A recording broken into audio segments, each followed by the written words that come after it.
श्रियकान्ताय कल्याणनिधे निधेर्तिनां श्रीवेङ्कटनिवासाय श्रीनिवासाय मङ्गलम्।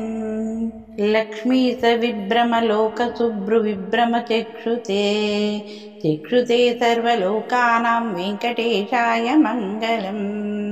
श्रीवेङ्कटाद्रिशृङ्गाङ्ग्रमङ्गलाभरणाङ्ग्रये मङ्गलानां निवासाय श्रीनिवासाय मङ्गलम्।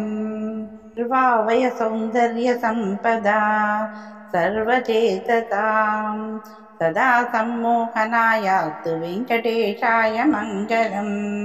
नित्याय निरवध्याय सत्यानन्दचिदात्मने सर्वान्तरात्मने श्रीमद्वेङ्कटेशाय मङ्गलम्। सर्वविदे सर्वशक्तये सर्वशेषिणे सुलभाय सुशीलाय वेङ्कटेशाय मङ्गलम्। परस्मै ब्राह्मणे पूर्णकामाय परमात्मने प्रयुञ्जे परतत्त्वाय वेङ्कटेशाय मङ्गलम्। कालतत्त्वमात्रन्तमात्मनामनुपश्यताम् अमृताप्यामृतरूपाय वेङ्कटेशाय मङ्गलम्। प्रायोच्चरणं पुंसां शरण्यात्वेन पाणिना कृपाय दिशते श्रीमद्वेङ्कटेशाय मङ्गलम्।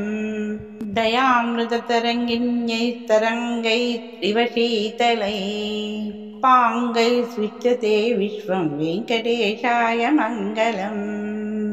भूषाम्बरकीर्तीनां सुषमावहमूर्तये सर्वार्थिशमयायास्तु वेङ्कटेशाय मङ्गलम्। श्रीवैकुण्ठविरक्ताय स्वामी पुष्करिणीतटे रमया रममानाय वेङ्कटेशाय मङ्गलम्। श्रीमत्सुन्दरजामामृतमुनिमानसवासिने सर्वलोकनिवासाय श्रीनिवासाय मङ्गलम्। मङ्गलाशासनपरै मदाचार्य पुरोगमै सर्वैश्च पूर्वैः आचार्यै सत्कृतायास्तु मङ्गलम्।